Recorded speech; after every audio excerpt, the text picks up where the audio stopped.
Welcome to the 17th episode of Junto Club. On this episode, Shu brings some unique pickup lines and other writings, and we talk about the neoliberal Bible, Why Nations Fail. For any questions, comments, or if you'd like to rant on something important to you, email juntoclubpodcast@gmail.com. This is Junto Club.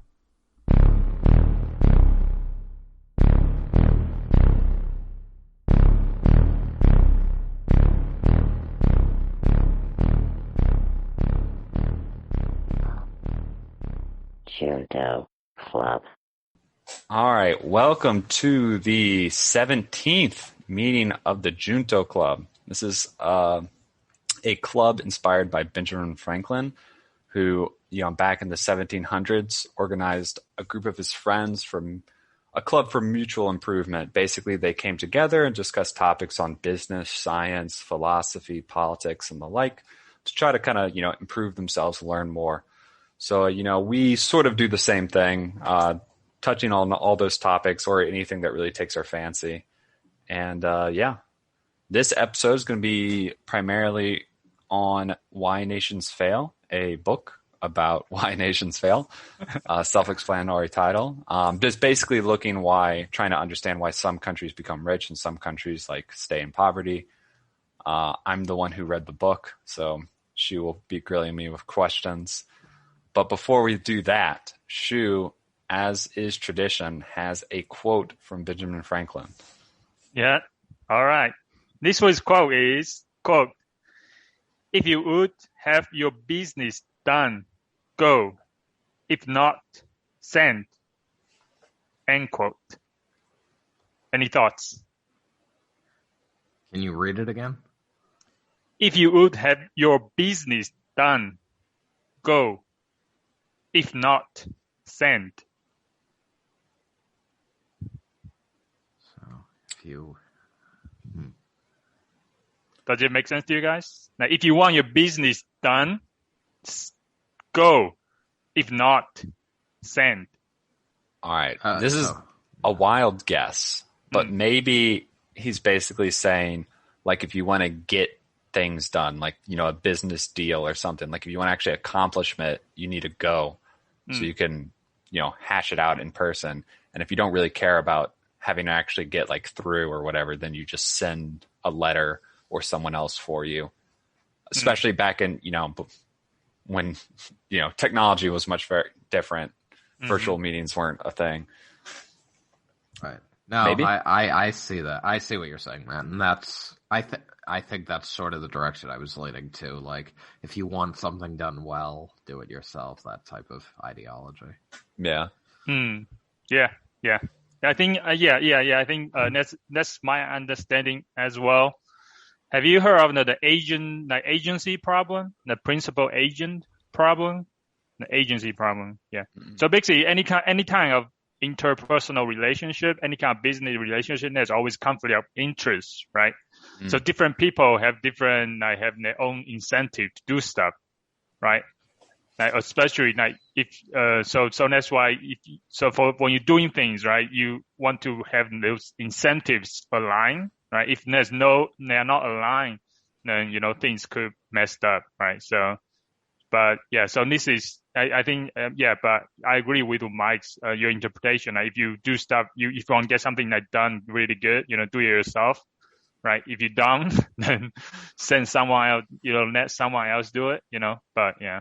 Right, yeah. No. I mean, I think that, sort of both points you made there, go together well, because, the idea that people have competing, no two people have the exact same interest, probably, in any situation. So if you, and when we say do something well, we mean do it to the best, best meet our interests. So it's the person who can best meet your interests is you, so.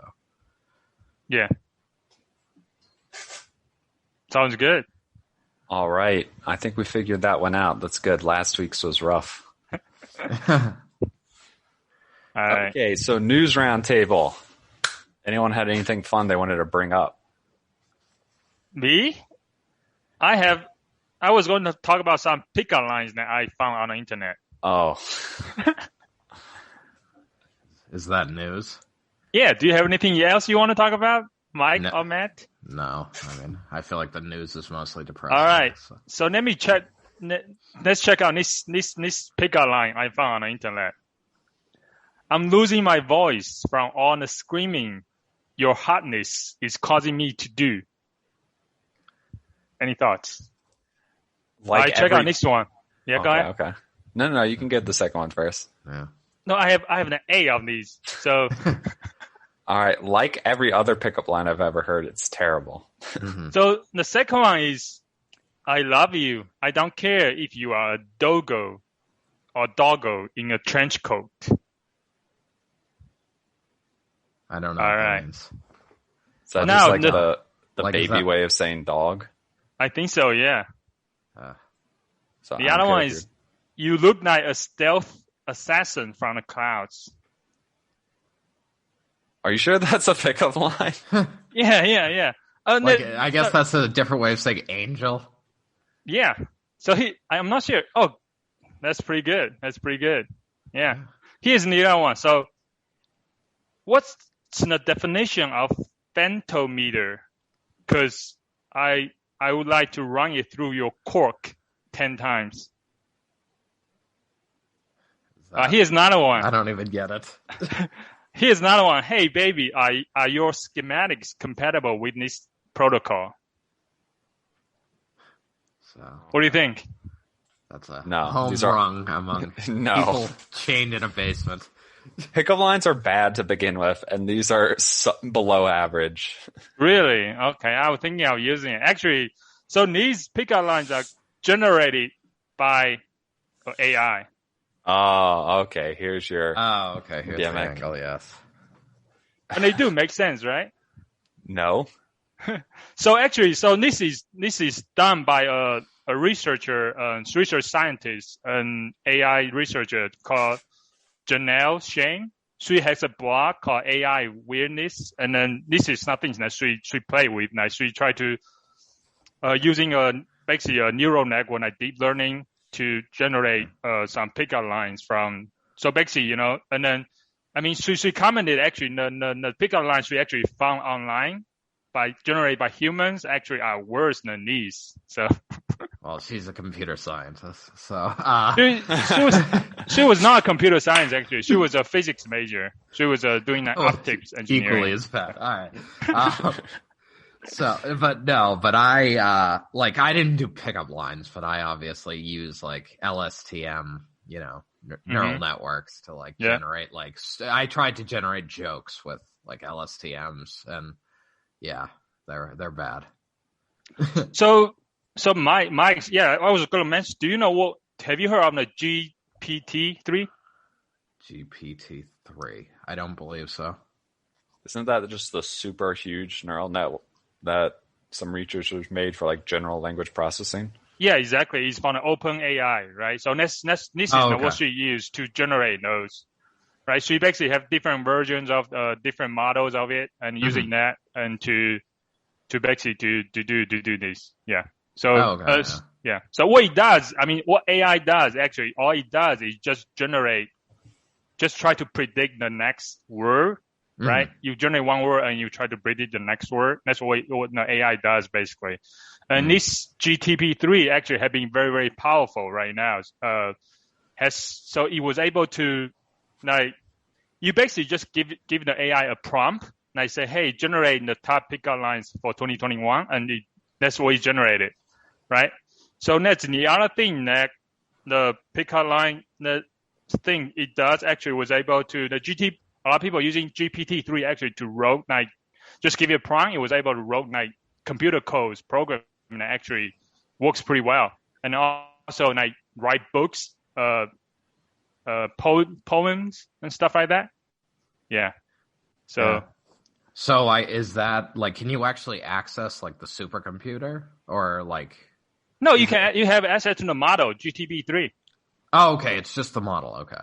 Yeah, you can download it. You can play with it. You can retrain it. I think as well. I think it's already pre-trained. You just need to you can play with it. However, I think there's a wait list that you had to wait for your turn to get to play with it. Yeah. Well, okay, but it's not I mean, I guess the structure may be set, but like the structure of the model may be set. But what I'm saying is, you can actually like retrain at least parts of it with like different. Yeah, I think it's called GTP. Something called generative. Like P stands for pre-train. So it's already pre-trained by all these like Wikipedia or everything on the internet already. Right. Well, and no, that's why those like, because like when I was using GNNs on my personal machine, it was often like without restricting the structure of what was output a lot. Like it was very hard to get stuff that actually worked, like, you know, a result that made any sense whatsoever. But those pickup lines you were just doing, I was like, wow. Like the impressive part of that was not the lines themselves, but like the fact that they sort of made some type of sense and had like pretty good and differing structure, right? Yeah. So, you know, but that is because it must like give you access to a computer where you can use like tons of data, like all of Wikipedia, all of, you know, the different online newspapers or whatever. Mm-hmm. So that's why a lot of people actually turn it into a different program using that to write computer, basically just write a computer. You want to just give a prompt, say, I want this program to do. You just like run a code for you, basically. So right. That's pretty cool. Yeah. So, and let's talk about AI skepticism a little bit. I think Matt is very skeptic of AI, right? General AI. Skeptic in the sense that we're not going to have it soon. Yeah. Yeah. I would take that title. What do you think, Mike? I soon, like a general AI, as in like actually like good across different domains. Yeah, I agree with Matt. Because I mean, I don't think it's going to be that. I mean, like in our lifetime, we may see AI do creative things in better ways than we're seeing now. But I don't know that we'll have a robot that could look and act just like me. I mean, there's always the chance like someone comes up with some crazy idea that works super well, but like we don't have we don't even see the light at the end of the tunnel in terms of making a general artificial intelligence, right? Like a true GAI. Like we just don't know how to do that. We have a lot of really cool AI tools, but they're all very narrow. You know, they work on exactly what you've trained them on generally. And it's very hard to adapt. I mean, there are people who do research on like trying to like, you know, share learning and, you know, adapt things from one domain to another or similar problems, but it's tough.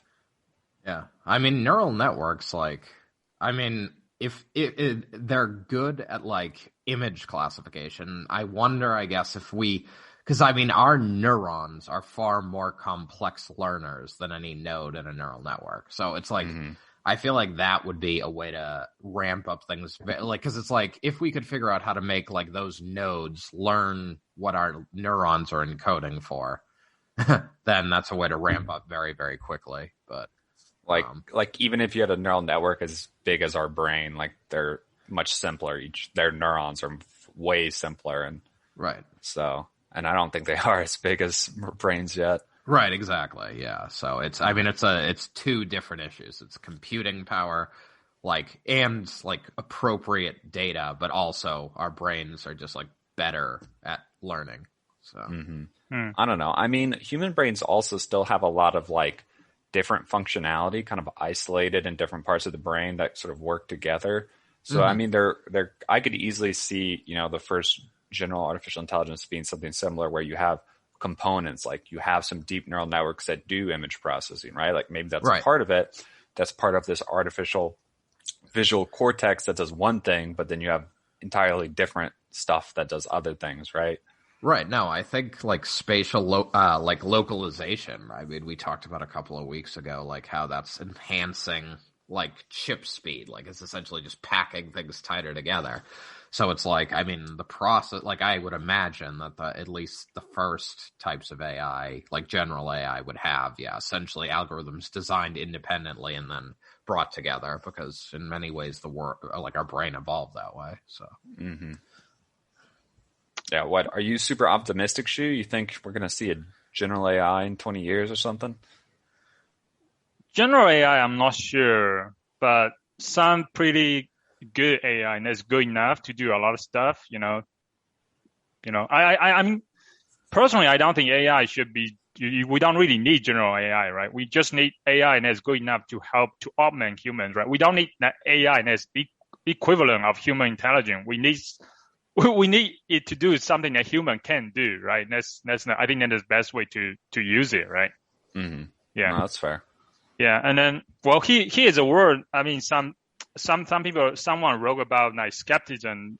He wrote about AI. So here's quote: AI programs lack consciousness and self-awareness. They will never be able to have a sense of humor. They will never be able to appreciate art or beauty or love. They will never feel lonely. They will never have empathy for other people, or for animals, for the environment.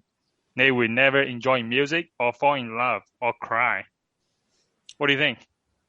He's right about now, but never is a strong statement. Yeah. What do you mean?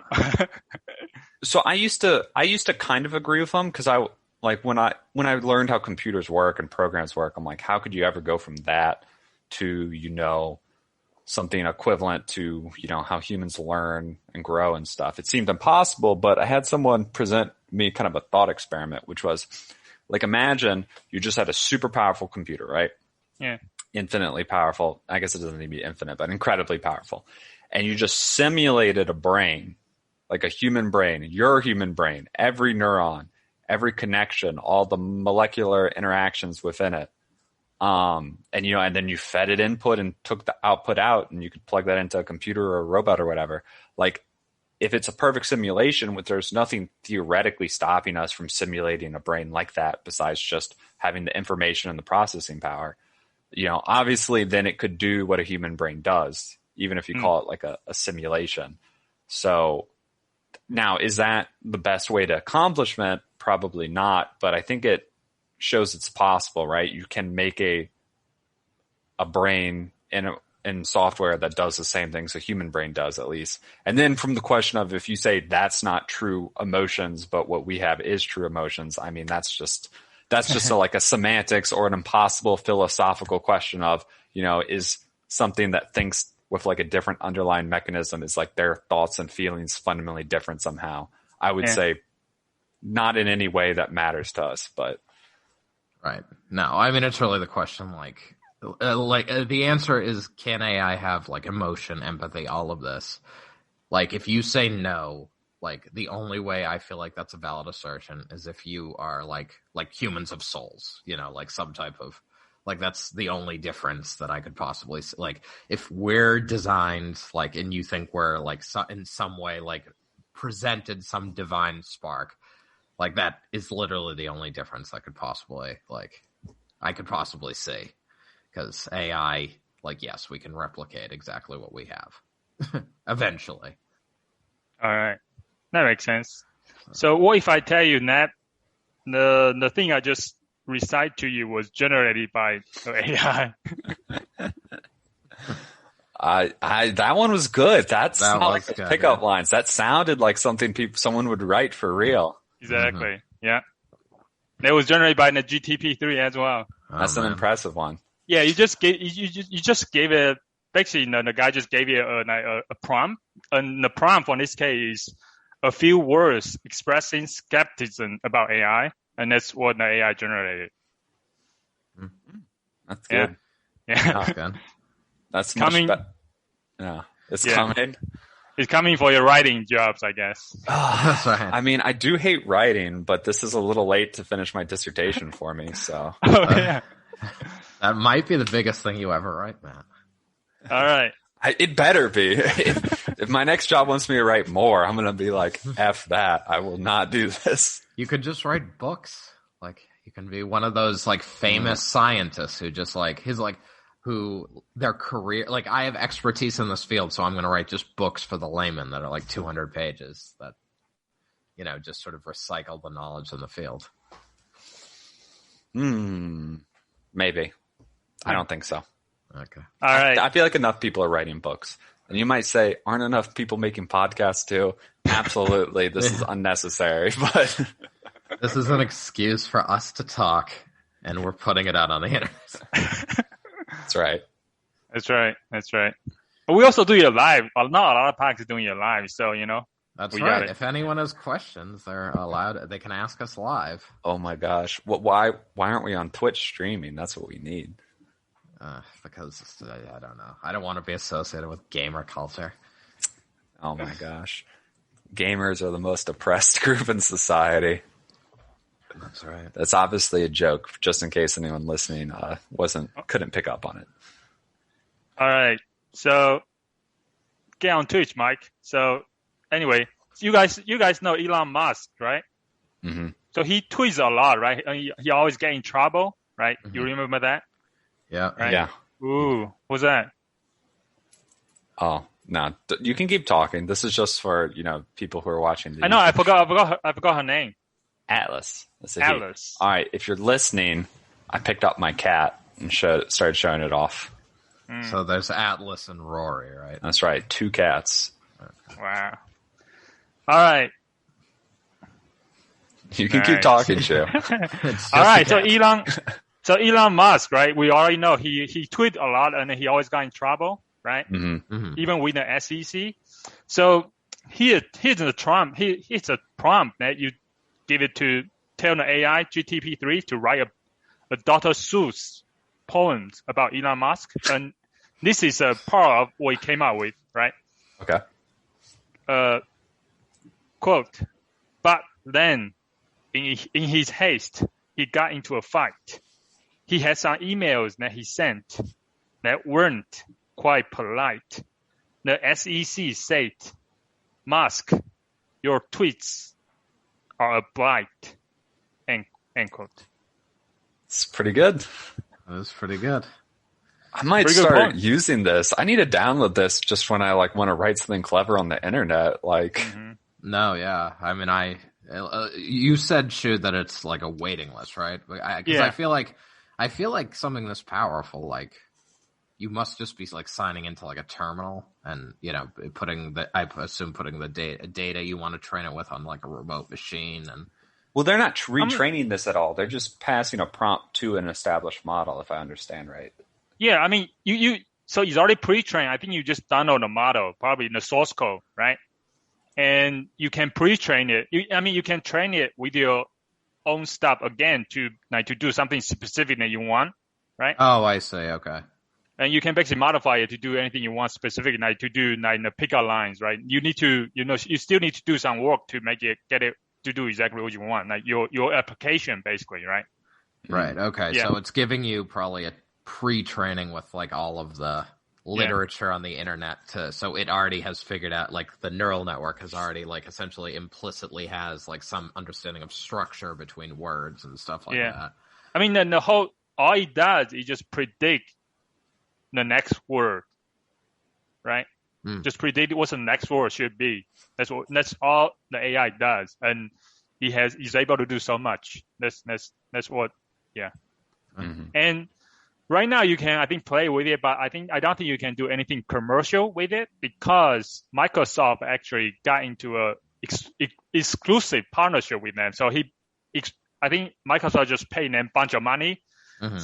Say, okay, I have the only exclusive right to use it for commercial purpose. So, yeah. Anyway, but there's a reason why Microsoft pays so much money for it, right? So, yeah, because it's good. Yeah. Yeah, that's pretty cool. All right, so it's time for our main topic then. All right. Why nations fail. Okay, so I'll give a quick summary of the book, and then we can get into questions. So the authors basically describe their theory and then go through a bunch of historical examples of how it applies to countries all over the world. And the core idea is the difference between inclusive and extractive institutions. So inclusive political and economic institutions are things that encourage and help people participate, allow people to participate. While extractive institutions are generally some authoritarian figure or something, sort of taking the wealth. So democracy is inclusive because it allows everyone to vote. A free market is inclusive because it, allows anyone to participate. colonies and slavery are like very extreme examples of extractive institutions, but just authoritarian regimes that have the ability to just seize a business or other stuff can be a milder but still bad form of extractive institutions. So that's the very bold summary. And to give a bit more details, based on this idea, so it's trying to set up an understanding beyond like at a higher level than specific policies or laws, right? Like what's the fundamental concepts that makes a nation rich? And the idea is, and some more details. So like in general, the thing they really point to when it comes to inclusive institutions are things like democracy and the free market, which I already mentioned. Also a fair and a fair justice system, fair and impartial justice system. Things like schools and investment in roads and stuff. Those maybe stretch the definition a little bit, but obviously schools help more people become educated so they can participate in the economy at a better level. Same with roads. Roads allow more people to participate. So these sort of things help everyone. And if I was to distill the crux of it, of what I got from the book, I don't think they say this anywhere, but to me, what's interesting is like in the modern world, countries have built an enormous amount of wealth, and many of them did it really, really quickly. So obviously technology is like a component of this, right? Like modern technology has enabled us to become wealthier, but that's like a ceiling. And so why did some countries like rapidly grow in wealth and prosperity while others really didn't? I think the key is like a country becomes wealthy when the people in it work to create that wealth. Like fundamentally, that's what has to happen. Like so many countries have gone from relatively poor to wealthy, and they had to like create the wealth essentially, right? So what inclusive institutions do is create the environment that people are able to and encouraged to create wealth, usually because it benefits themselves, but in the process, they benefit society as a whole. So, creating a new business benefits themselves. The idea of investing in a new business to do something more efficiently on a larger scale, that helps them. They make money, but it helps society too, right? Like that helps provide a gooder service for cheaper, broader, better in some level.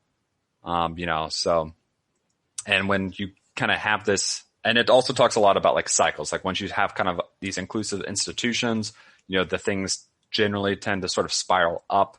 You see minority groups gaining more rights, more inclusion into the institutions, and those things not just help them, but also help our economy, and vice versa. A lot of extractive institutions, authoritarian regimes, they often like kind of clamp down on anyone who's, doing anything that could threaten their power. So, they sort of continue to perpetuate the problems that leave the countries poor in the first place. All right. So that wasn't fantastic, but that's a quick summary of the core idea as best as I could. Any questions from you, Mike? Well, so I guess, basically the thesis is that nations fail when they have like essentially too many of these systems that exploit and not enough systems that are inclusive. Yeah, that's a decent way to put it. Okay. A good example, like a very kind of like on the ground example, is like you imagine like a farmer who wants to like, invest in it could be a new plow or it could be a new tractor or something, right? Like something simple, but it allows them to farm more food, make more food, sell more food, get more money. Like when there's a lot of places, especially in the past and even some places today where, if they do that, they get more money.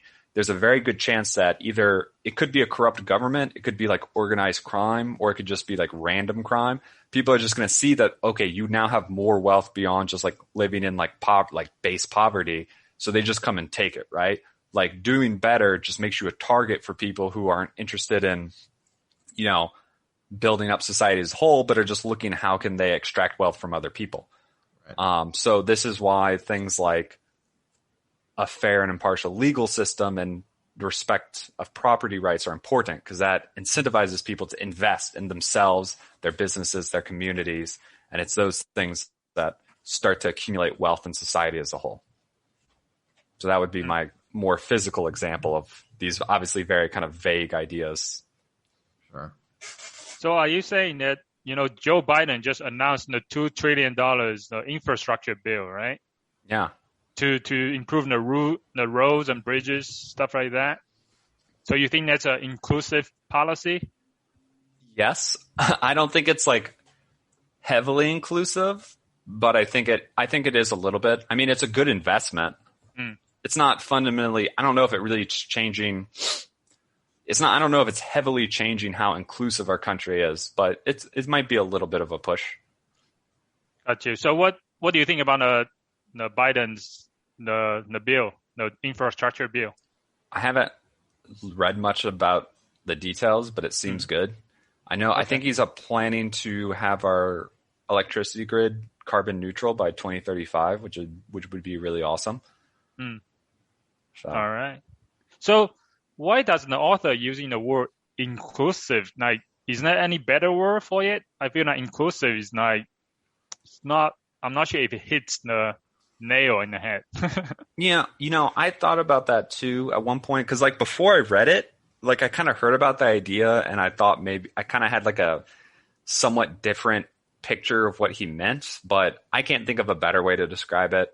And after reading it, I was like, okay, it makes sense, because it really is about trying to include people in both the political and economic processes, and include them as more than just like, a drone, right? Like, slaves aren't included in the economic process of like slavery, right? And that's obviously terrible for them, but arguably it also holds back the areas that relied on slaves, from becoming more productive. Like now we know there's much better, ways you can utilize human capital, but yeah, we just became slaves to corporations, basically. I mean, this is a bit of a tangent, but some socialist leaning people would claim socialism's more inclusive than capitalism, but that's a hairier debate. I see. Let's set that aside for the moment. All right. So you mentioned authoritarian countries. Of course, people are going to think about China, right? So what does it?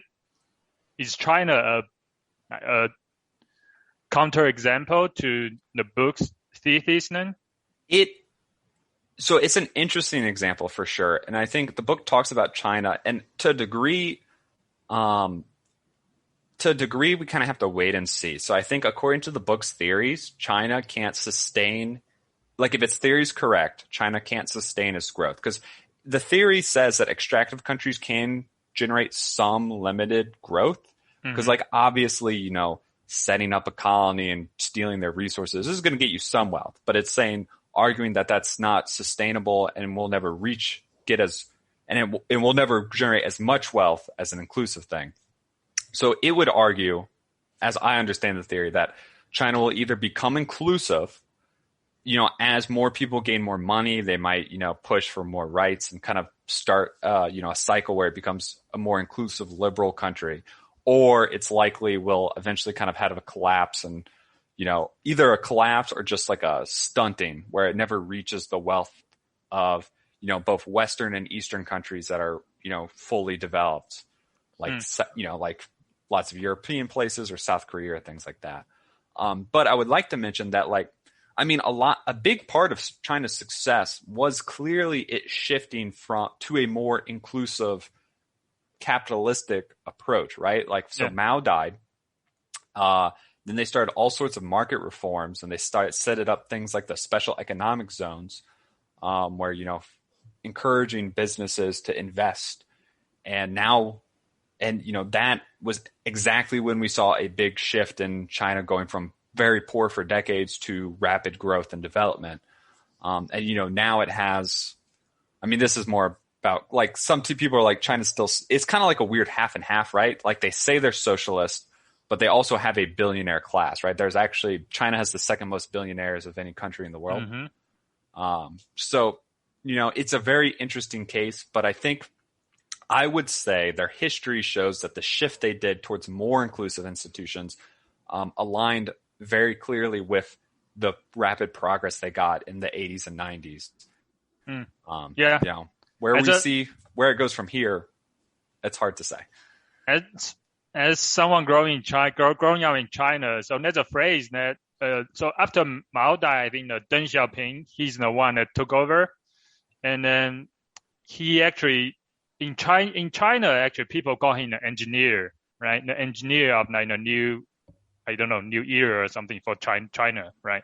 He basically built China into the new, modern, right? So what he did, he's basically, there's a phrase called socialism, like capitalize, or or communism privatize, or something like that, right? So he's doing both, right? So he does try to encourage nice free markets in there, right? So yes, things still are owned by the country, by the government, but still encourage a lot of people to do private stuff, right? So that's what I can do. So China is not really a pure socialism. So it's more like socialism capitalized. So it has capitalism as well. So yeah. Yeah, it's an interesting mix of socialism and capitalism ideas of inclusive and extractive institutions. So we'll see. Obviously they're trying to mix it in a way that makes things better. I'm of the opinion that if they just sort of more fully adopted, these inclusive institutions, sort of leaned into the free market economy and things like that more, they probably would have had more growth and would continue growing faster. But we'll live long enough to see what happens with China. So this question will be answered for us. Yeah. I was hoping we live long enough. Yeah, exactly. Barring something tragic, we should. I imagine in the next 20, 30 years, China will do something pretty interesting. Yes. Stay tuned for the upcoming episode where we're going to talk about longevity and anti-aging. No, not longevity, life extension. All right. So, any other questions besides China? Yeah, of course. So I guess why I want to go back a little bit. Like, why did you pick on a book? There's a subreddit on Reddit called Neoliberal, and they push it a lot as they jokingly refer to it as their Bible. But it was just basically pushed online as a good book to read and understand. And so I read it. So are you part of the neoliberal? I go on the subreddit sometimes and read stuff. Yeah. Okay. They're really just liberals. Are you part of the group? Do you believe that, I don't know, whatever they believe? What's neoliberal anyways? Does it mean neoliberal? What does neoliberal mean? So the neoliberal is possibly one of the most abused political titles in modern time. People on both sides refer to people on the other side as neoliberals as an insult. So it's kind of, the subreddit kind of took the name as a joke, but functionally what they advocate for is generally liberal ideology. Liberal is a broad thing, but they're really kind of moderate Democrats in the U.S. kind of political spectrum. So, okay. All right, Mike. Well, no, okay, I'll go ahead, Matt, if you still have something on that. I was going to say, and that aligns reasonably well with people who are often called neoliberals in modern day, which is, people call Obama and Clinton and Biden even neoliberals, right? At least online they do. So, it kind of aligns. They're people who also largely agree with the things they do. So yeah, but this is a side topic. That's not important. Right. Oh, that's an interesting topic, actually. Okay. Before we get too far away from the thesis of the book. So we talked about, I guess, is it advocating? So, I guess I phrased the thesis sort of just making an assumption that it's more about inclusivity, good, exclusivity, or, sort of oppressive, exclusionary type practices bad. But is there anything in the book that would hint at there needs to be some, not necessarily 50-50 balance, but 100% inclusion is bad, or is it just advocating for 100% inclusion? I think it would mostly just advocating for 100% inclusion. You could potentially interpret what's the difference between a government taxing a little bit to invest intelligently and a government, just seizing too many funds to abuse, right? To some degree, right. It's both a government, taking people's money, but the amount and what they use it for, what matters. So there's definitely some lines where it's not necessarily what's inclusive versus extractive is not necessarily clear cut. Probably the most important difference is, how it was used. But you can also use stuff that benefits one, like it might not benefit the politician as directly as it benefits one community over the other. So I don't know. I guess it would push for inclusivity, but it does, advocate for things like schools and roads and stuff, right? It considers those good things, which does involve taking some people's property / money. Sure. It's not like full libertarian, taxes are theft. Right. And even beyond, like, I'm thinking not only of like sort of the economic sort of process involvement of everyone, but I mean, obviously a big news story in Georgia now is voting laws, or like a big topic right now is voting laws.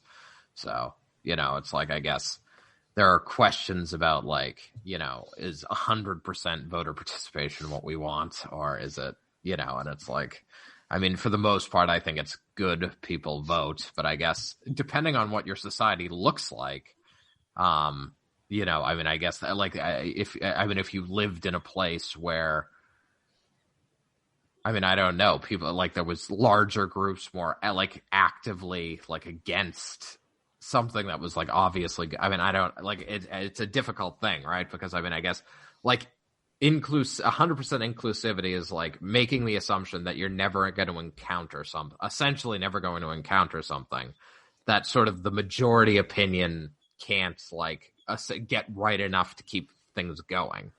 No, that's true. I mean, so what I would say is broad democracy is robust. It's not necessarily always going to be right or the most efficient, but like, sure, you can hypothetically say, well, what if the majority gets it wrong? Like, couldn't we have like a small, super smart elite, make the right call for everyone? Sure. Problem is like, that's very fragile in that, like, they could if get they something aren't wrong. like, if they're not correct, it can go wrong. And it also can very quickly incentivize the wrong things where, incentivize them making decisions that benefit themselves at the overall harm of the society at large. So, having a broad democracy encourages, the politicians and leaders to appeal to everyone, the broadest, possible range, make decisions and choices that appeal broadly to the people of, their country or state or whatever. So I think it pushes people in the right direction. It certainly doesn't mean it's always going to be, people are going to vote for the right thing, but. Sure. Well, I mean, when people feel involved, like, and it's, as you say, sort of the broad democracy, it's sort of like, I mean, it incentivizes them to like everyone to make decisions that are good or not necessarily the best, but like decent enough for everyone. So, Mike, I think, yeah. Are you for the new law in Georgia? The voting law? I don't know whether it's for or against it. I mean, I just know it's big news. Is this the one saying that you can't like serve people water in line or something? Something like that, but I think it's mostly like require you to have ID. That's the more important thing. Required to have ID to vote. But Georgia already requires you to have ID to vote. I'm not sure. Then, when I went to, I'm not sure if I've shown my ID. I don't remember. I voted in Georgia, and it definitely was like you need to have your ID. It's very clear. So I don't know. Maybe some place that you don't need ID. Maybe it was not a requirement before. I don't know. Oh, okay. Well, I think people should be able to have water and food in line if they're going to pass out, but I'm not necessarily totally against needing ID. Yeah, I feel like the ID thing might be like a straw man of sort of thrown out as like a fake thing where they're like, oh, you're against ID, but it's like, but ID was already required. So this bill is not just saying you need ID, which is I mean, some people contest it, but doesn't seem unreasonable, right? To like prove who you are if you're going to vote. But I think so. I haven't read too much about it either, but I'm assuming there's stuff that's worse than just needing an ID because otherwise they. Yeah. All right. Maybe say that, but like the Georgia Secretary of State website was pretty explicit about like you need an ID to vote. Yeah. Maybe we'll do deep dive next time. That could be. Right. Yeah. Moving on to the side topic, another side topic. So you mentioned that the Why Nations Fail, the book, is in the Bible for neoliberalism. That's right. Why? Why do they? Well, I think broadly speaking, it advocates for, a liberal view of the world, kind of, pro-capitalism, pro-democracy, pro-human rights, that sort of thing. But I mean, and that's conservative believe in that too, right? Sometimes. What do you mean? Conservative doesn't believe in democracy and capitalism? I mean, capitalism, they usually say they believe in, but sometimes they do things. Well, to be fair, both sides do this, where they're like against it, right? Everyone's like, we're for capitalism until a business does something they don't like, and then they're like, oh wait, this is a problem. They moved, someone moved a company to Mexico. We need to shut down free trade and force companies to like stay in the US or something, right? Like seize them because it's wrong for them to, trade with other countries or something. I don't know. Okay. This is rambling. Okay. What are you asking me again? Sorry. I was wondering why is the bad Bible for the neoliberalism? I mean, I think it's a well-written book. It has a lot of historical examples. And I think it just explains, I think it explains the world well. Like it's a theory that clearly aligns with what we've seen in history well. So there's alternative theories, right, to why nations are rich or poor. Maybe we should talk about that. Well, so one is environmental determinism, right? That one was popular in the past, and there's been some small resurgences where it's all about, where a country was and its climate and, what animals are around. Guns, Germ, and Steel is a popular book that advocates it. And they actually discuss this and why nations fail. And and I agree with it. It doesn't really make a lot of sense. For a long time, it's basically the thesis of the idea is usually that the temperate climate countries are where most of the countries are rich. So it has something to do with that is why they're rich. But Australia is very tropical, super hot, right? But it's became very quickly developed into a modern rich country, when lots of other tropical countries didn't. Well, why? Because they inherited the same institutions from the UK, from Britain that created this, sort of same inclusive institutions that created this wealth, led to this, path of generating wealth for a society. And vice versa, there's Eastern European countries that are very temperate, cold, very similar climate to Germany, but they're poor. They're very poor, even though Germany, not that far to the west, is very wealthy. So I think environmental determinism, obviously I'm not an expert on it. There's probably people who would get mad at this, some professor somewhere, but it doesn't seem to explain the world well. Yeah, okay, that makes sense. What are the other alternatives? Well, there's one other I see sometimes online. I don't know if this one's as much of an academic theory as a conspiracy or at least an idea online, but some people will say, the reason Western countries are rich is imperialism, right? So they'll be like, it's just a legacy of colonialism, even though, sure, they don't have colonies now, but that's how they got rich. And now that they get to stay rich because they have the advantage. And then they'll be like, and in the U.S., which didn't really have colonies, but they're like, but slavery. So the U.S. had a lot of slaves, and that's why the U.S. is rich. This also fails.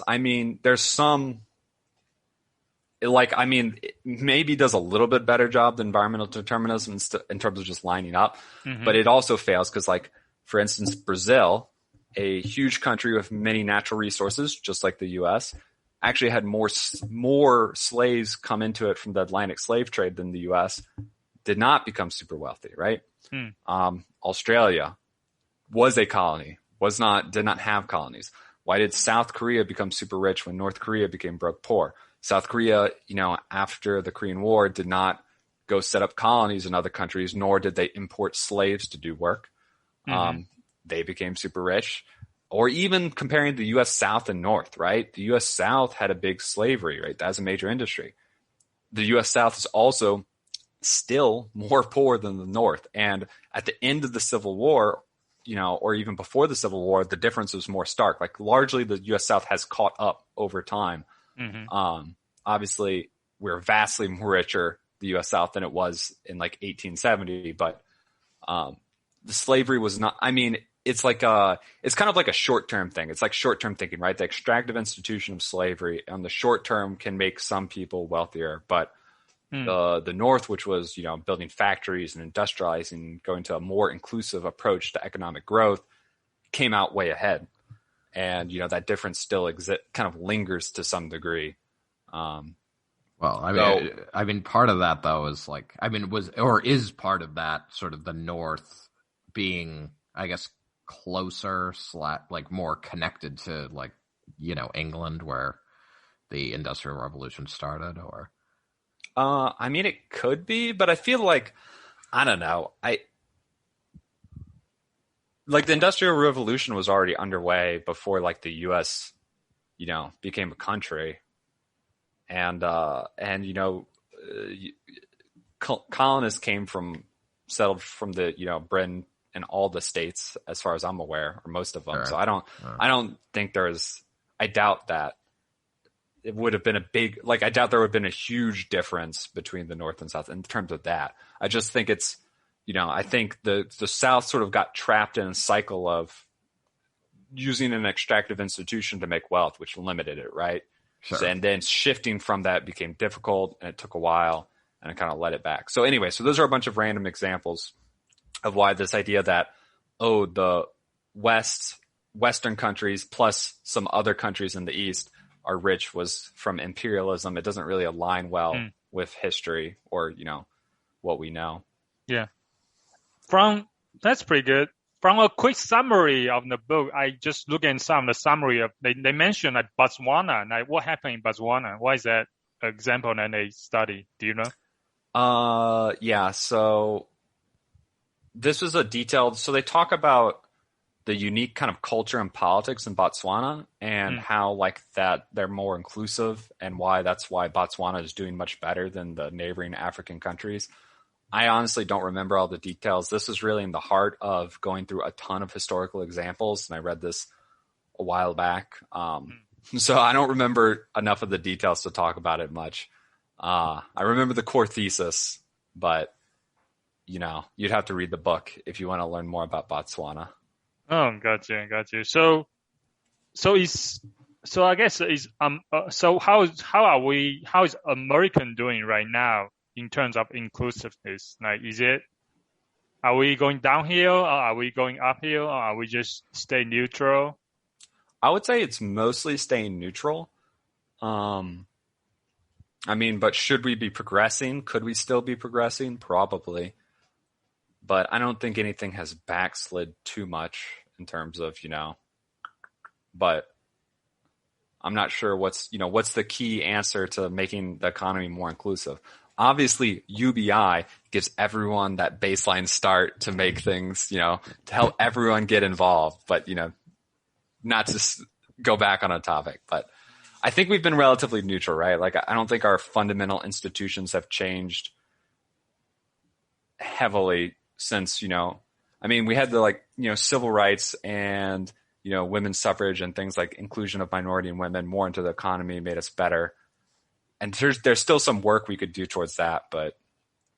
Do you see any policies in U.S. policy right now, American government, any policies that are examples of inclusive and maybe, and the other one, I guess the policy are good for inclusion, and the other one example, maybe some policies are bad for inclusiveness. Do you see some examples of those? So I think one good example would be immigration and amnesty, right? So basically you already have a bunch of illegal immigrants in the country, right?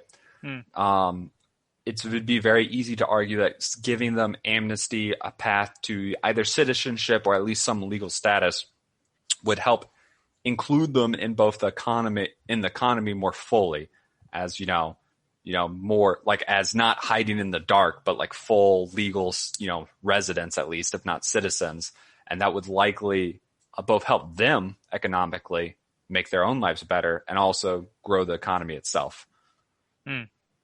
But isn't that policy the cause of the current border crisis? Is there a current border crisis? I saw some things about it. Then I saw other things being what crisis? I mean, there's immigrants.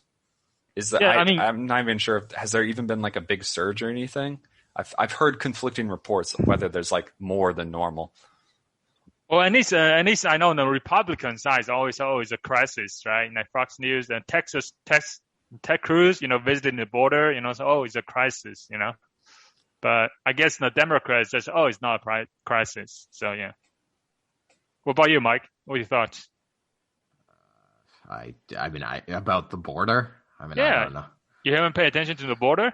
No, I think okay. it's political, partisan bullshit like always. So, I mean, when Mm. Trump was in, people are separating their kids. Yeah, that's horrible. It's still going on. The Democrats are like, no, it isn't. The Republicans are like, oh, isn't it horrible? So, I mean, if it's happening, it's bad. But like I say, it's dependent on who's president, who you're listening to. I see. Okay. Yeah. Okay. So good. So I think to make it inclusive, just in one. So what on the counter? Like, do you see any policy that is bad for inclusiveness currently? Not letting voters get water In in line. lines. Yeah, that's how I brought it up, because I was like, that's a very clear, like, new thing. That's like, okay, that's exclusion in the political process. Or really, I mean, there are definitely some attempts to sort of make voting harder in some areas. You can debate maybe what policies are valid or not, but clearly some people want to make voting harder, right? That's very clearly not inclusive. What about tax? Like taxing the rich, right? That's what Biden's proposing to do right now. So is that an inclusive policy or not inclusive? Is policy? he? Yeah. Did he do that? When did he say that? I think recently email. I think that's his next step. I think that's something that he want to do. Like just. Okay, what is he defining as rich? That's all. Wait, are we taxing wealth or the wealthy? Because those are different things. Exactly. I'm not sure. I think the wealthy, but at least, at least one thing I know for certain is okay. Then let's put that aside, right? That's one thing for certain. The way he paid for the $2 trillion infrastructure bill is basically getting more tax from the corporations, right? Mm-hmm. So do you think that is the good way to do it? Inclusive policy, like taxing the corporations. I think it's inclusive enough. I don't know if this like that specific policy detail you can really like put it into the framework of inclusive or extractive. Okay. Which are really supposed to be labels for institutions, not specific policies or laws, but it doesn't seem to violate it. Okay. The inherent like thought pattern, Okay, let's go to the hypothetical policy. If taxing the rich, right? So is that inclusive or not inclusive? Taxing the rich, I mean, they should be taxed like everyone. You should tax everyone, which includes the rich. So I'm going to call it inclusive, unless it's. But you have to give me more details on they're probably going to tax policy. Them more, right? Yes. Like again, I don't think specific tax policy like this is going to be like. This is not a good way to think about this concept. Okay, all right. I do have a question. You were talking about taxing the wealthy on the wealth. What's the difference? So taxing wealthy people, like putting taxes on rich businesses and individuals, is obviously a good thing to do. You need tax money. If anyone's going to pay the most, it should be the wealthiest people. Taxing wealth is a bad idea because it's just an ineffective policy. And Andrew Yang made this point, like a bunch of countries implemented a wealth tax in Europe, and almost all of them got rid of it.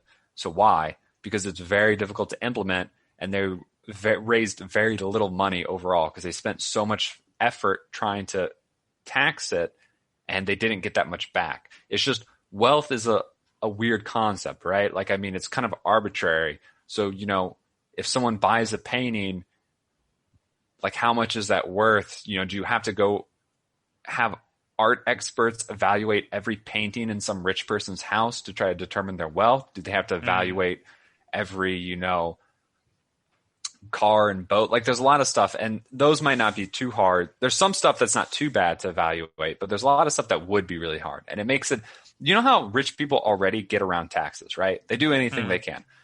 A wealth tax is probably the most gameable tax possible, right?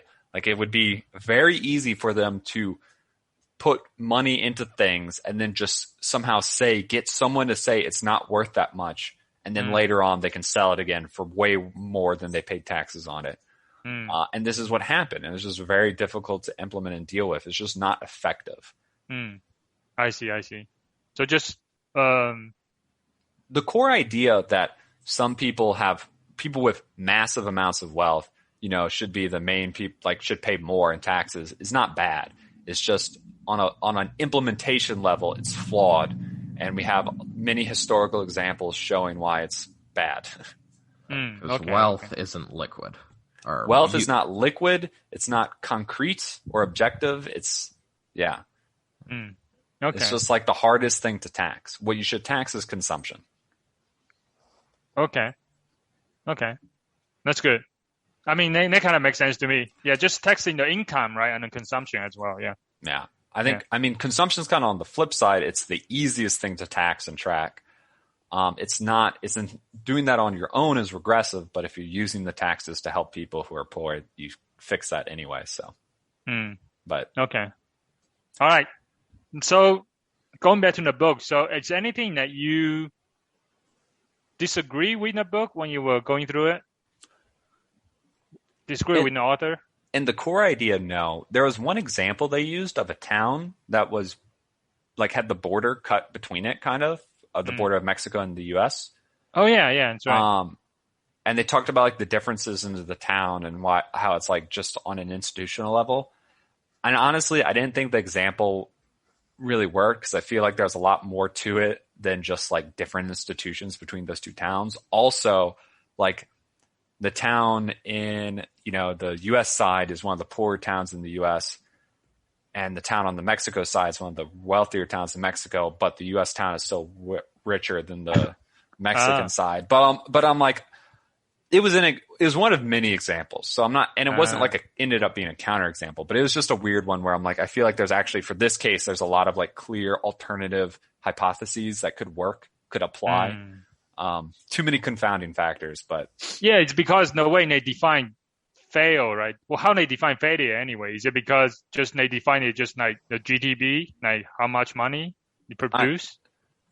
I mean, yeah, I think GDP is one of. I think they looked more general, just how wealthy a country or a society is, which isn't always. I mean, they use historical examples from before GDP was even a thing, right? Too, right?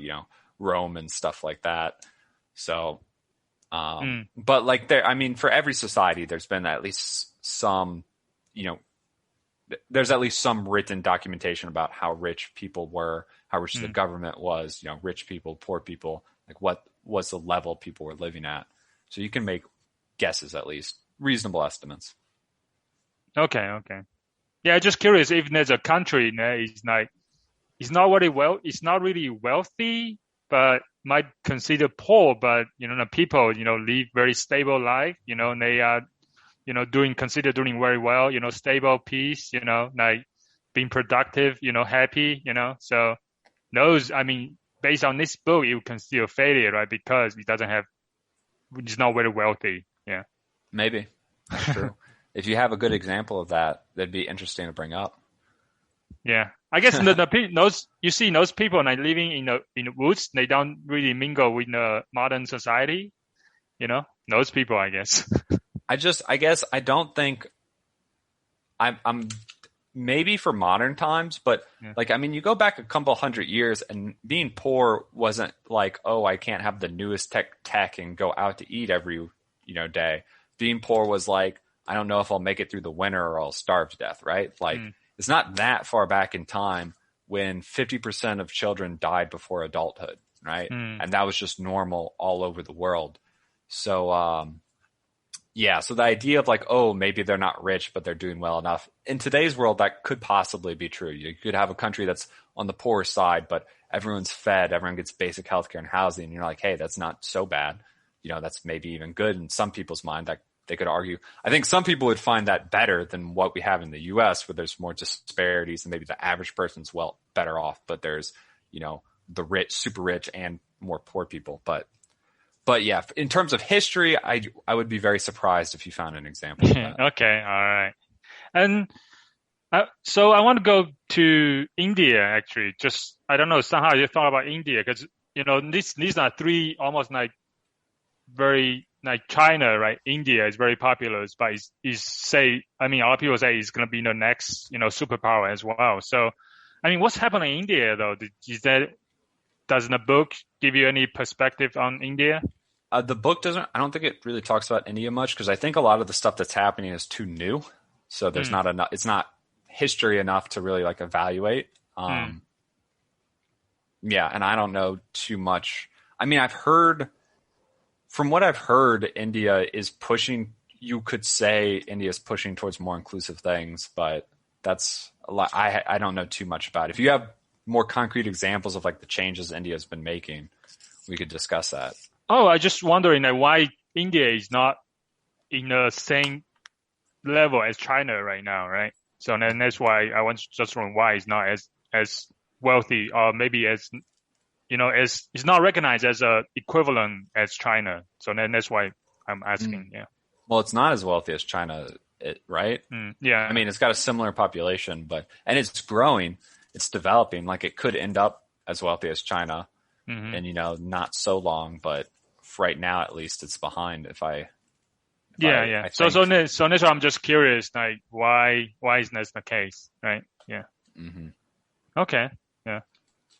We've talked about. Sorry, I've just been thinking about like in previous like weeks. We've talked about sort of the like I guess conflict, and so I mean in the literature, like it's basically you find that like when making a decision, you want like a moderate amount of like topic-based, task-based conflict and very low emotional conflict in order to get like a somewhat optimal decision. Because like, and I put another way in like previous weeks, we've talked about like how if you have too many options, it can paralyze you.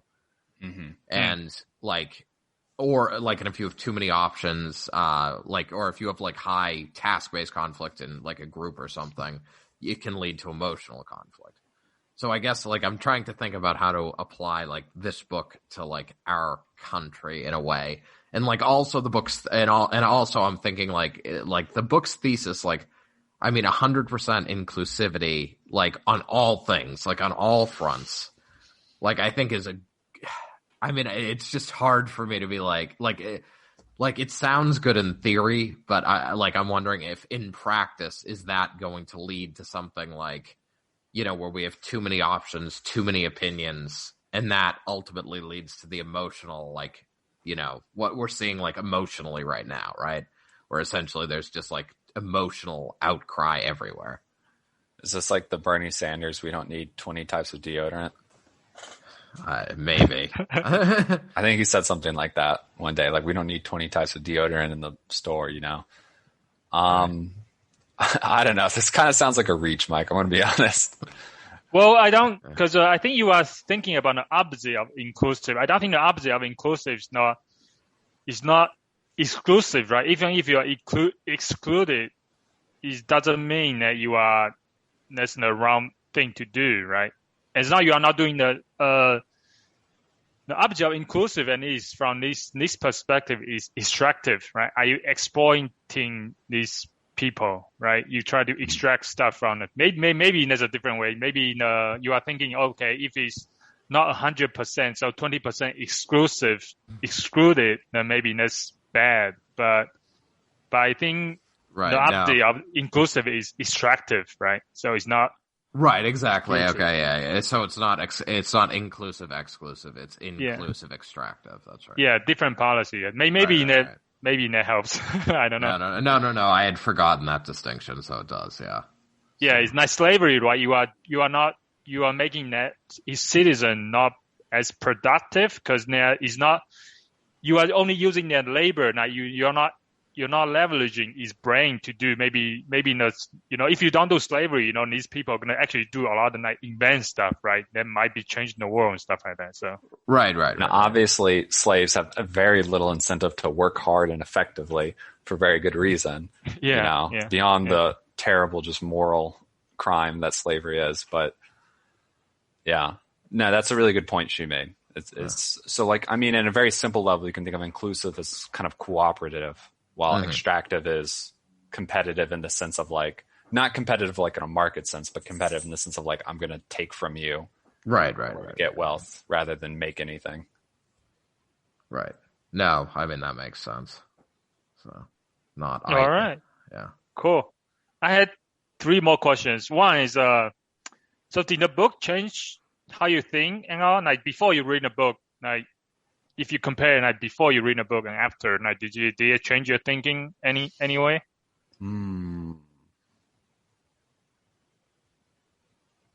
Yeah, I don't know if I thought much about like kind of institutions as a concept as much, because I feel like in politics it's very easy to think about policies, laws, and very like kind of more fine-grained, things.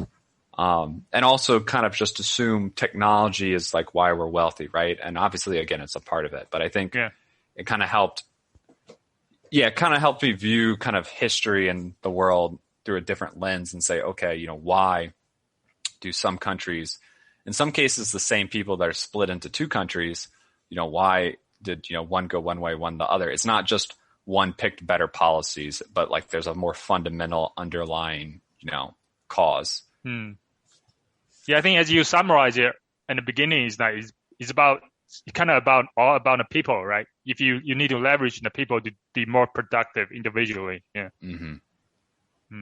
And so they need to be like incentivized and enabled to be productive. And if you have everyone being productive, like it's very clear in the modern economy, if you have everyone being highly productive, you're going to become really rich, right?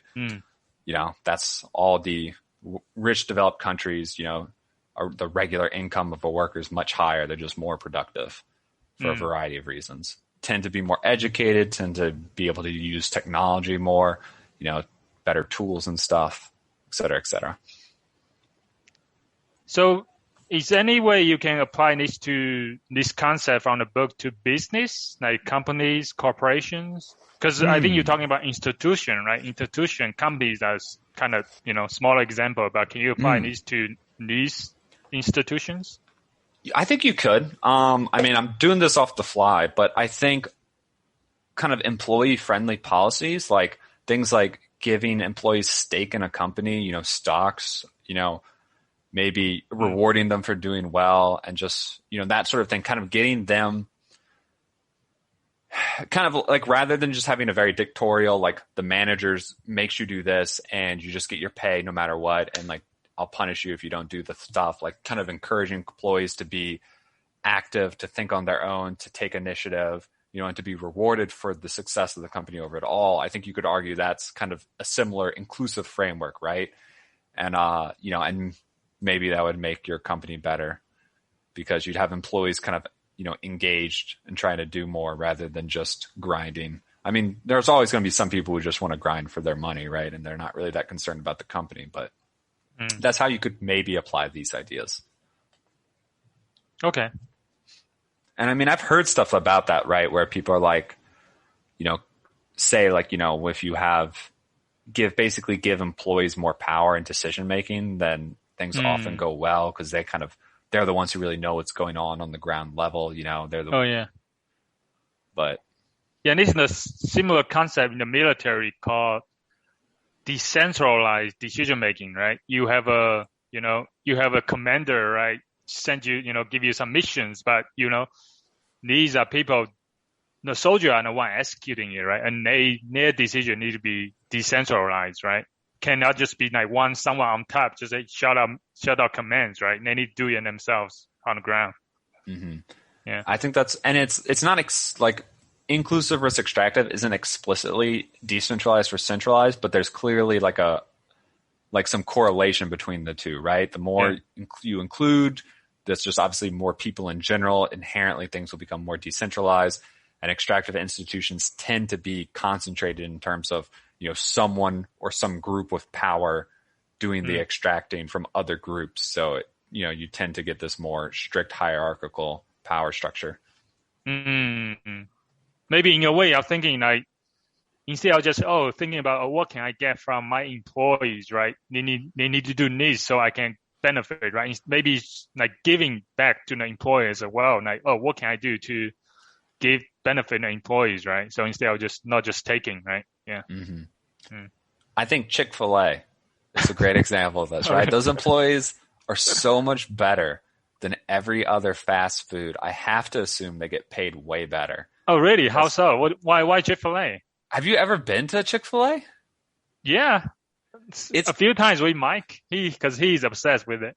It's crazy because like they're so efficient. Like there'll be like a long ass line in Chick-fil-A, but it'll keep going at a really steady pace. And when you like pull up to the car, they have like one person waiting for your credit card and then like another person already handing you the food. They're like both sticking themselves out the window. Or when it gets busy, they'll have people walk outside with a terminal to like, get your orders faster while you're in line. And they're just super friendly and nice and like, and so much better. Like the level of like employees at Chick-fil-A is so much better than your normal fast food. I assume they must be doing something like this. Oh, you mean their customer service and everything? Yeah.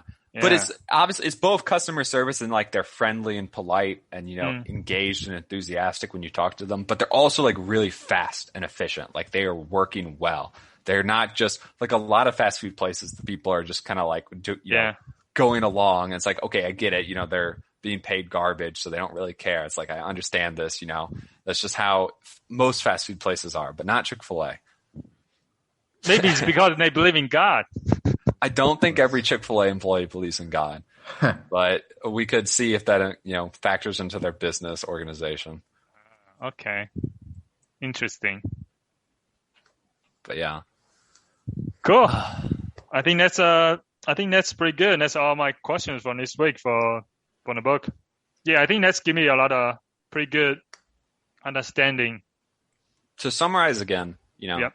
I think the basic idea is really intuitive when you think about it. But like, if you want a country to be rich, you're going to need people to work effectively to create that wealth. And if you're and that seems kind of obvious when you say it, right? And if you go from there, it kind of leads to this idea pretty well. What's the most surprising thing you learned from the book?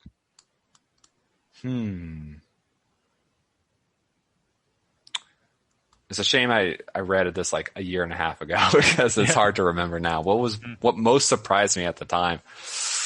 Or any examples of anything that was super surprising?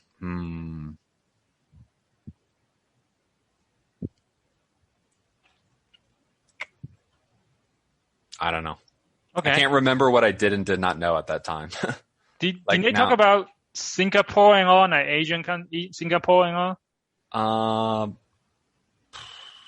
You don't. That means no. Probably, maybe. Or Taiwan. Korea was a big one. It talked about Korea a lot, so that's one of the Asian tigers, right? And it also talked about Japan a little bit, which sort of went through their process of like transforming to an inclusive society earlier than most of these other East Asian countries, but I don't know if Singapore was mentioned as much. Okay. It mostly tried to focus on things I would say kind of like pre-1980s because it is trying to take a historical look, right? Things that are too modern, it's hard. China was like kind of the big exception and still the open question, right? They're like, okay, this is what China's done. But it's still kind of unknown how a lot of the things in China are going to work out. But it was more of a historical book than like a what's going on right now in the world book, if that makes sense. Yeah, that makes sense. Sounds good. Yeah, most countries already being pretty, like Japan is already established by the 80s, right? And then China was still struggling in the 80s. And then in the 90s was still struggling too, right? But only around 2000, like 20 years ago, it started to become really much better. Yeah. Well, I think it started growing a lot in the 90s too. Yeah. But, that probably wasn't spread all over. I mean, I think a lot of that growth is concentrated in the special economic zones in China anyway, even now. I did not feel the growth when I was in in the 90s. I mean, it could definitely make sense that like some areas would have, it's not going to instantly change everything in the whole country, right? It's like starts in some areas and spreads out to some degree. Yeah. But, well. No, it's a good book. It's honestly can get a little boring in the middle part when you're just getting to like the 12th country where they're like going through how it like aligns with their theory. Yeah. But if it's too boring, you can just skip a few chapters. The beginning and the end are real good. Yeah. Cool. Yeah, Cool. I guess just another point going back to China a little bit. Like in growing out in the 90s, those like Japanese schools, like you like actually in the US too, like in middle school you have these basketball teams, right? You can join the sports teams, right? Clubs and stuff like that, right? When I was in middle school, I actually playing a lot of basketball with my friends, right? And then I want to like to have a team. I wish that we have a team like that, but our school just did not have anything like that. It's like no extracurricular activities, no like after school clubs and stuff like that. And at that time I was reading like Japanese anime mangas, right? Anime like books, and then they talk about these like basketball clubs, martial art clubs, and then baseball clubs. I was like, what the fuck? I wish we have that, but I think right now trying to have it, but just when I was growing up, just there's nothing like that. I was like, yeah, bro, in the wrong time. You're just one generation too early. Usually people are like, I was born a generation too late. Oh, No, I think I was just 10 years too early. Yeah. Yeah. Yeah, I'm 100 years too early because I want to be in that we've cured death age, which we're going to miss. Yeah. Stay tuned for further topics. Oh, well. Yeah. No. All right. Any final thoughts from Mike? Yeah, no. I mean, I just keep like as always. I mean, I am like go back and forth. I mean, like it makes sense to me that like I'm thinking about inclusivity versus exclusivity, and now like having remembered inclusivity versus like sort of exploitation, and like. I mean, if we treat those as like one-dimensional spectrums each, I mean, like it makes sense that like leaning towards inclusivity on both those spectrums is like sort of obvious, but I'm not 100% convinced on either spectrum that 100% one way or the other is good. But so just because like when you brought up businesses, I was thinking I mean. Because sort of 100% inclusivity in a business, sort of like, as Matt was getting at, like, is probably more going to be like going down the route of like everyone having equal shares, right? Like everyone being as invested as they can be, or as like included as they can be.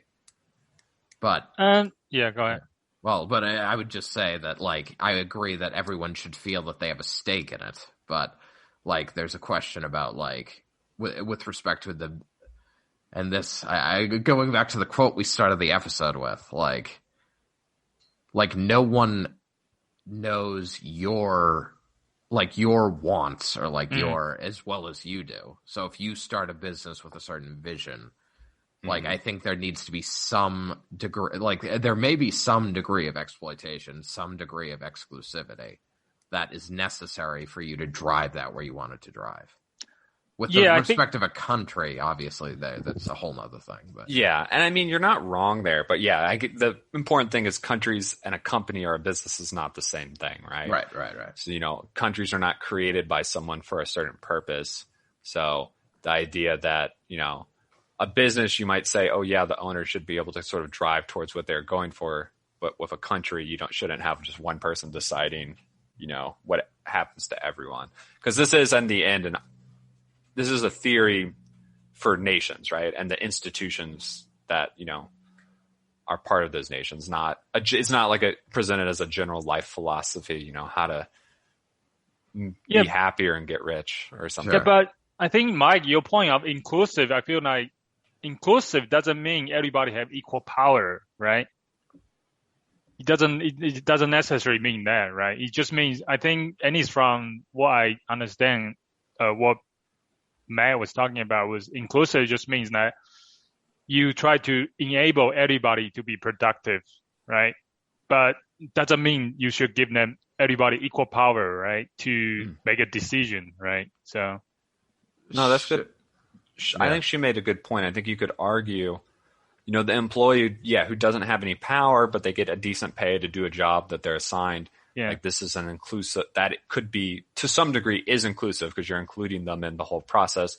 They are getting paid for it. They have the choice to, work or not work.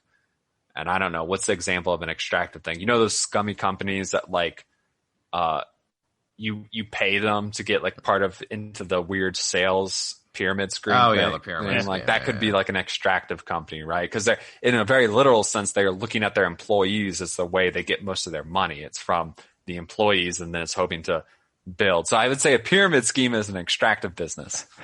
Yes. Yeah.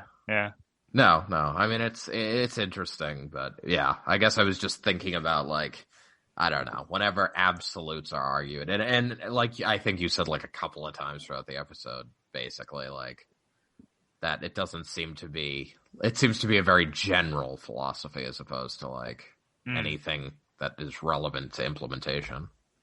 Mm-hmm. Yeah. So. Well, cool.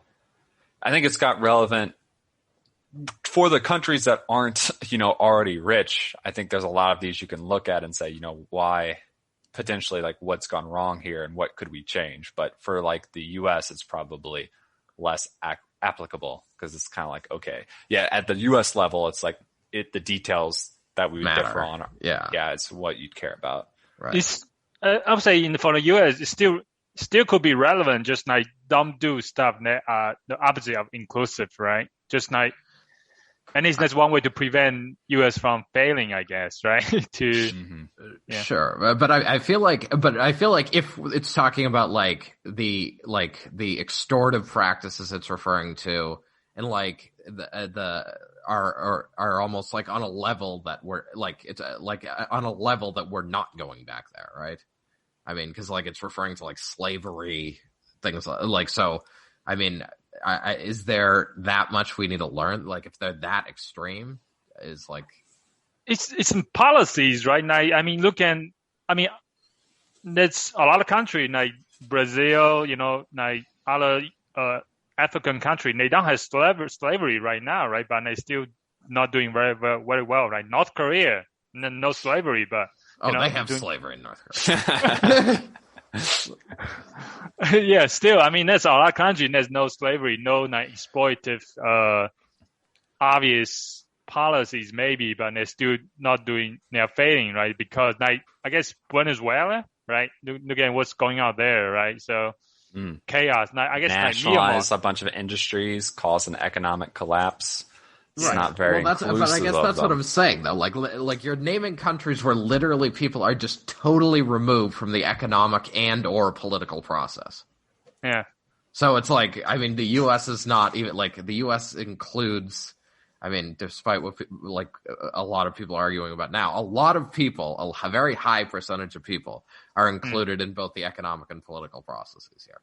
Yeah, but so, I'm saying that it's just like in the future, you never know, right? So you need to prevent that, like going downhill in the future, right? Yeah. Yeah. If someone came in, like Napoleon came in and said, "Hey, to govern the country," say, "Oh, yeah, dictator or something," right? So yeah. Right. Yes. If we suddenly slip into a dictatorship, and some say we were really close.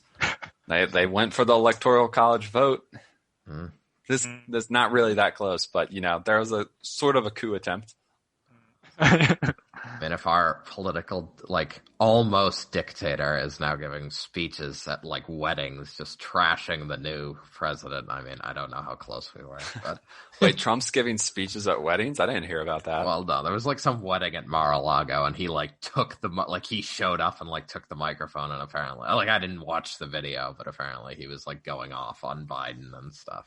It's like, whatever. That sounds kind of sad, but yeah. Have you heard he's starting a social network? I did hear that. Yeah. Is it going to be like a Twitter copy or? I don't know. I mean, since I don't because he loved Twitter, but since I don't have Facebook, maybe I should join. It would give you an insight to at least one section of the country for sure. It's a good way to not be too echo chambery, right? What True. This group of individuals believe that are clearly all mentally well. There's probably be a lot of QAnon. If you retrain that AI speech model, like or QAnon, that's right. That could actually be really funny. And then post it anonymously on internet stuff, right? Mm-hmm. Ooh, this could be good. Yeah. Actually, the GTP model, actually, they define. That's a reason why it's on a wait list. Because a lot of people, they were finding out and that's learning a lot of like bias, like racist stuff, right? So that's why they restrict the access to GTP. Actually, one of the reasons, and I think some people are saying that. Yeah. It just makes me think of that Microsoft AI, was it Tay or whatever, the like chat bot Oh yeah. that they put up like 6 years ago or something. But like they put it up and just let it chat with anyone and learn. And in like 24 hours, they had to shut it down because it was quoting Hitler and spewing all sorts of hate and stuff. And it's like, oh man, like, of course that's going to happen because the internet's going to be like, yeah, let's corrupt this. But yeah, well, no. I mean, anonymous, like people when they're anonymous are just going to do terrible things to just for fun. have a laugh. Yeah.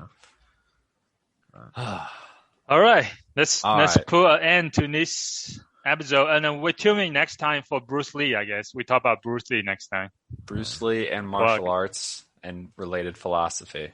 The best are Tai Chi, of course, the best martial art in the world.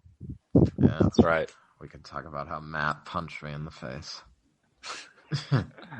You weren't supposed to let me, but you know. Yeah. Or punch me in the arms when I had a turtle. Oh yeah, just punched your hands right into your face because you weren't doing a good solid guard. That's right. Yes. All right. So I'm gonna finish with how we sign off now. We are no longer live. Junto Club.